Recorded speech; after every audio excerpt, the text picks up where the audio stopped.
Jacqueline will be right over to get you started, okay? It's donation day for Larry Burns. All right, about every 5 to 10 seconds, just a nice gentle squeeze from you, okay? Okay. A regular blood donor for the Mississippi Valley Regional Blood Center. A long time, 30, 40 years. It's a routine that began years ago at work. And after you were done giving blood, you got to go home. So. Now retired, Burns still donates every time the Moline Donor Center calls. You make an appointment so you don't have to wait, and you're in now. We tag Burns' bag with the red tag to help us follow it through the process. When we scan it in, we're saying that we have official possession of this unit. It's being packed into this cooler that's numbered and labeled. Thank you, Larry. You bet. To ensure that we have traceability and trackability of the blood supply, computer records of every step along the way. Burns is in and out within a half an hour. The blood donation will stay on site a bit longer. So then we just scan all these coolers from here, then we take them back to the Davenport site. Within 2 hours, driver Billy Metcalf takes the donations across the river to the Mississippi Valley Blood Center headquarters and laboratory.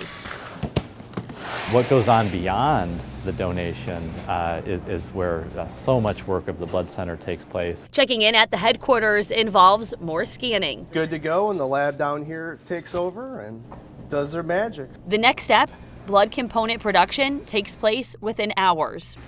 That's where the component is actually loaded first into a centrifuge and then spun, at a certain rate of speed for a specified amount of time. And then when it's pulled out of the centrifuge, the red blood cells are at the bottom of the bag, and then platelets and plasma higher up in the bag. Then it's a process called leukoreduction.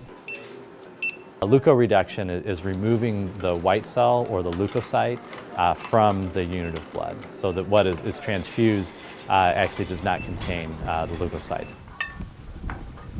Overnight, several tests take place. Technicians screen the blood for infectious diseases, including HIV, hepatitis C, and West Nile, to make sure that the blood is safe.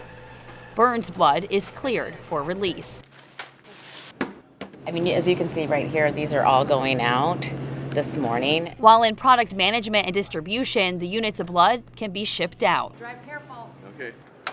There's a lot of inventory to keep track of.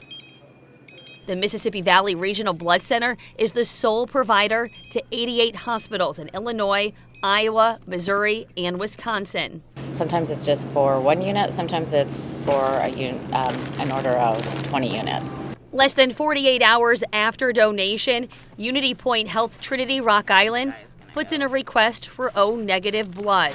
Blood can survive for 42 days on the shelf, but it's usually used well before that. We have volunteers every day that go in the morning and in the afternoon.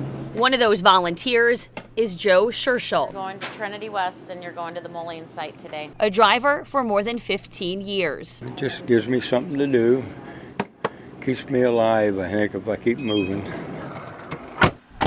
And his volunteering helps to keep others alive. Our tag donation is delivered and the cycle continues.